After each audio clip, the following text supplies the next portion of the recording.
සල්ලි දෙනවා නම් බන්ධනාගාරය තුල රජෙක් වගේ ඉන්න පුළුවන්. බන්ධනාගාරයට ගියාම. ඒක තමයි මේ ඊයේ ඇති වුණ తত্ত্বය. එන්නේ ඒක හේතු කොටගෙන තමයි ඊයේ මේ කලබලයක් ඇති වුණේ. ඊයේ සවස් වරුවේ අපිට දැනගන්න ලැබුණා මහර බන්ධනාගාරය තුල විශාල කලබලයක් ඇති වෙලා කියලා. ඒ වගේම ඒ කලබලය ඇතිවීම හේතු මොනවද කියලාත් අපිට යම් යම් තොරතුරු මේ වෙනකොට ලැබිලා තියෙනවා. මහර බන්ධනාගාරය තුල පහුගිය කාලේ පුරාවටම අපිට දැනගන්න ලැබුණේ සිරකරුවන්ට වර්ග දෙවිදියකට සිරකරුවන්ට සලකන තත්වයක්. මොකද මේ බන්ධනාගාරය තුල ඉන්නවා ඊටමත් හොඳට ජාවාරම් කරන පිරිසක්. ඒ වගේම තව ඉන්නවා මේ කුඩු කෑල්ලක් හවුවෙලා අතින් ගංජා කෑල්ලක් දාලා ඒ වගේ පොඩි පොඩි දේවල් වලට බන්ධනාගාරගත වෙන පිරිසක්. එතකොට මේ විශාල ජාවාරම්කාරයින්ට සලකන විදියත් අර පිරිසට සලකන විදියත් වෙනස්. මොකද මේගොල්ලෝ දෙවිදියකට බෙදලා තිනවා. අද සල්ලි දිනනවා නම් මොන ජරා වැඩේ හරි කරලා සල්ලි දිනනවා නම් බන්ධනාගාරය තුල රජෙක් වගේ ඉන්න පුළුවන්.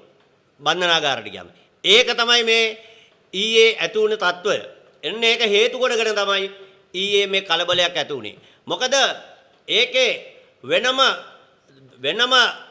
යම් දෙයක් කරන්න පුළුවන් මුදල් තියෙන ජාවාරම් කරන හොඳට මුදල් හොයන පිරිස් වලට වෙනම සුරසප දෙන ස්ථානයක් ඒක තුල හදලා තිබිලා තියෙනවා.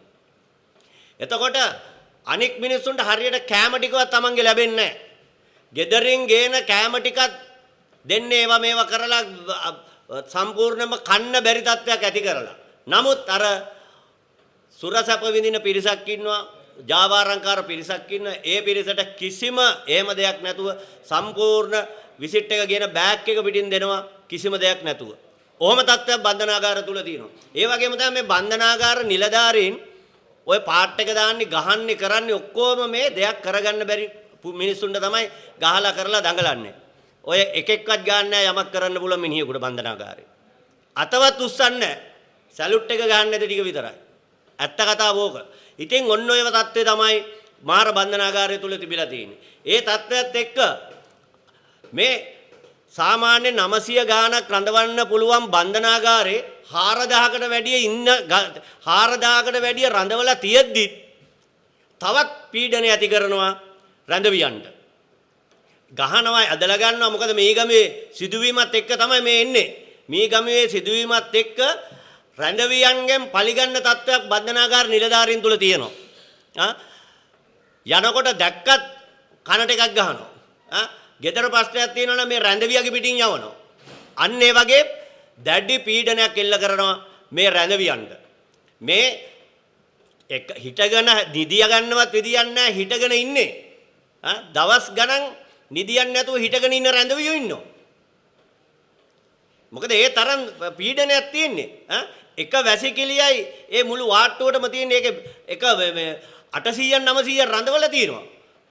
එහෙම තත්ත්වයක් තියෙන්නේ. ඉතින් එහෙම තියෙද්දි තවත් පීඩනයක් එල්ල කරනකොට ඒ පීඩනේ කොහෙන් හරි පුපුරනවා. ඊයේ සිදුවීම ඒක තමයි වුනේ. ගහන්න ඉවසන මිනිස්සු නැහැ.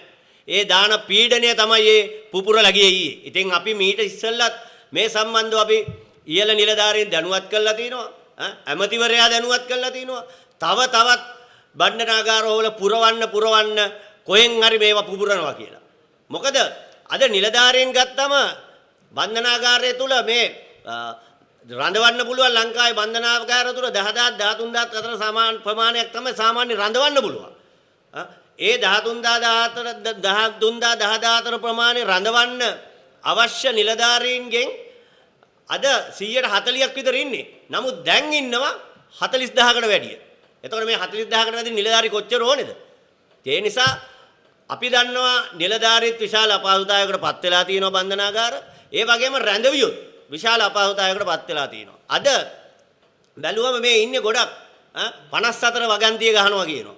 පොලිසියෙන් අරන් ගිහිල්ලා අතින් අද කුඩු වෙනුවට යම් දේවල් දාලා විශාල ප්‍රමාණයක් තියෙනවා කියලා 54 ගහනවා. ඉතින් එහෙම ගහපු අය අද බන්ධනාගාර තුල විශාල වශයෙන් ඉන්නවා. රස පරීක්ෂක වාර්තා නැතුව අවුරුද්දකට වැඩිය ඉන්නවා මිනිස්සු ඉන්නවා. අවුරුදු 2-3 ඉන්න මිනිස්සු ඉන්නවා. ඉතින් බන්ධනාගාර පිරණ එක අහන්න දෙයක්ද? අපි ඉල්ලන්නේ ඒකයි. වහාම මේ රස පරීක්ෂක වාර්තාවල් මාස 3ක් ඇතුළත රස පරීක්ෂක වාර්තාවල් ගෙන්නන්න. නැත්තම් මේ බන්ධනාගාර තුල එන්න පිරිස වැඩි වෙනවා. ඒ වගේම පීඩනය ඇති වෙනවා. මේ ඇති වෙච්ච තත්ත්වය තවත් බන්ධනාගාර වලට ගලාගෙන යන්න පුළුවන්. ඒ නිසා කරුණා කරලා අපි කියන්නේ මේ තත්ත්වය නවත්තන්න.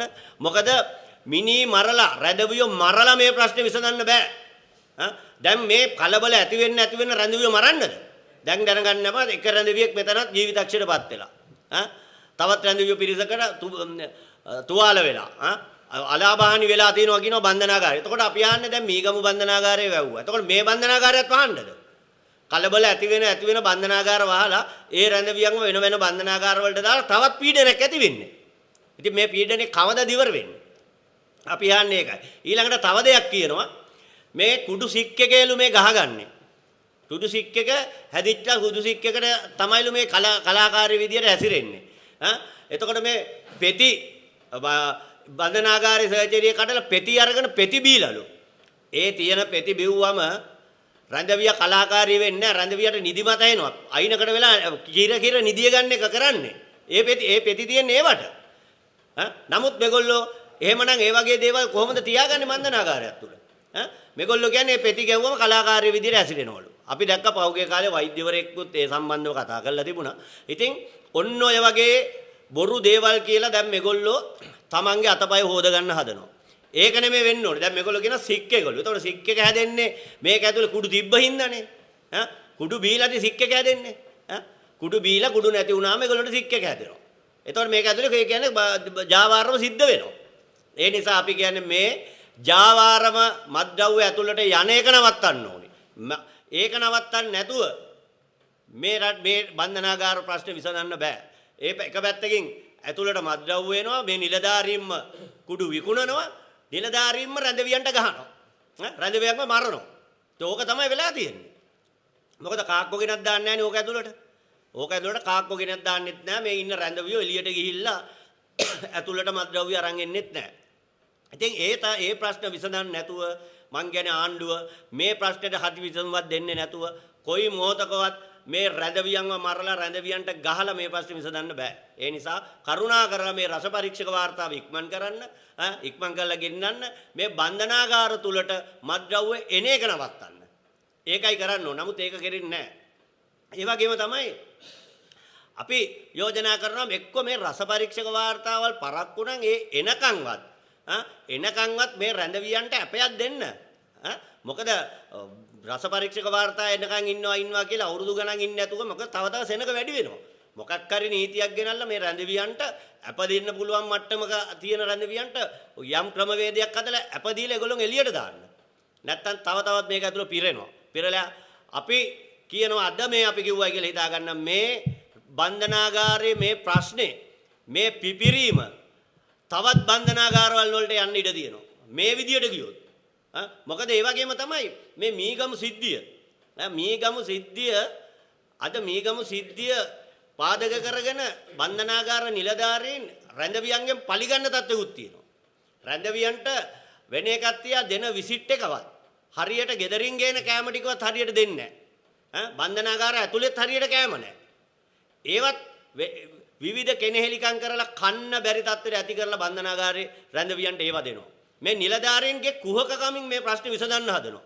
ඉතින් මේ කුහකකම වැඩි වෙන්න බන්ධනාගාර රැඳවියෝ කුපිත වෙනවා. ඒක තමයි වෙලා තියෙන්නේ.